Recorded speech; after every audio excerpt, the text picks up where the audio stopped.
Hi, everybody. I'm Stephanie Sheffield. This is Robin Fowler, and we're here to talk to you about an analysis we did of grade difference in Engineering 100, which is the Intro to Engineering course, one section of which Robin and I have co-taught for the past 4 years now. So we started, our interest in this issue was piqued when we saw this graph that Tim McKay actually presented, I believe, 2 years ago at a SLAM talk, on which he graphed the course grade penalty, which was the difference in the student's grade in a particular class compared to their overall GPA. So if they did better in the class, then their GPA would indicate they had a negative grade penalty or a grade bonus. And he also graphed the difference in grade penalties between female and male students. And we were particularly interested in this because of this data point there, way up there that just got circled.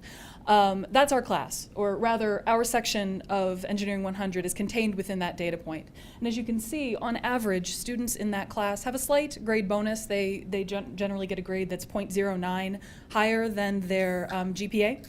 But there's also a larger gender difference. Female students in that class, on average, have a grade bonus that is 0.13, I think, higher than their male counterparts. So we were interested in this, and we wanted to understand it more. And the first step in doing that was thinking about the context of the course. So if you're not familiar with it, Engineering 100, like I said, it's a first-year engineering course. There are about 9 or 10 sections of it offered every semester, and those sections have some things in common. They're all team-taught between technical and tech comm faculty, Robin and I being the latter. They're all team-based. Students work on teams on an open-ended design project, and there's a communication aspect of the course in which students are expected to effectively communicate their design process and their design product. But those sections have a lot of differences. There's a lot of variation in the theme or the focus of the sections. There are 16 different themes that are offered in the fall or the winter. Robin and I co-teach the Naval Architecture and Marine Engineering themed course, but there are a lot of others. The demographics of the course change. Some sections seem to attract more female or male students. Some sections seem to attract more students from underrepresented minorities. There's also, what happens in the courses is different. There's different degrees of hands-on or building and testing, and there's also different aspects of competition in some courses. So given that context that we were aware of having taught that course, we thought it might be useful to explode out that one data point and look a little more specifically at some of the information that we have. So we took the individual student data from students who have taken the class, who have completed the class, from fall 2007 to winter 2012, and graphed them on this, graphed their grade in Engine 100 and their GPA at the time that they took that class without that class factored in. As you can see, the male students are kind of overwhelming the graph here. They're represented in blue. The female students are on there in red, but, oh, sorry, it's green now. Oh, that's weird. They're in green. That's the same information with the male students removed. And what we want you to see here is really the scatter.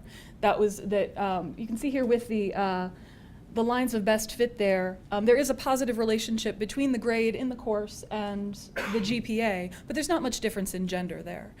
And so while there is apparently a statistically significant small difference in performance between men and women in the course, gender does not predict performance in this course in any way. And then Stephanie was telling you that there are a lot of differences between these different sections. So we also looked at another way of representing this. So this chart is intended to replicate the one that Tim was showing us before, but with the various sections of Engineering 100. So there are 98 sections of Engineering 100 represented here. It's from fall 2007 to winter 2012. The yellow star is the overall, the single data point that was on the chart that Tim showed a couple years ago. I'm at, 4 minutes, okay. And there is a lot of scatter. So what I want to point out is if we warn students ahead, or if we even as instructors say, you know, the course that you're teaching has this female grade bonus, there are some groups down here that have a pretty significant male grade bonus as well. There's just a lot of difference. We also looked at a couple things that we thought were theoretically interesting. So we looked at whether the gender of the instructors affects this.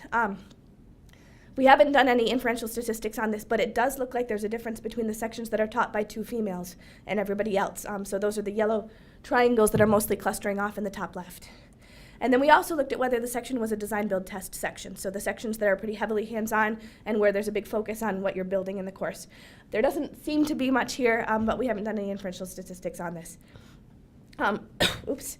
And finally, sorry, we when we started this project, we actually wanted to delve into our course specifically. We wanted to look at the things that might be correlated with gender, that might be affecting performance. Can I have 10 seconds?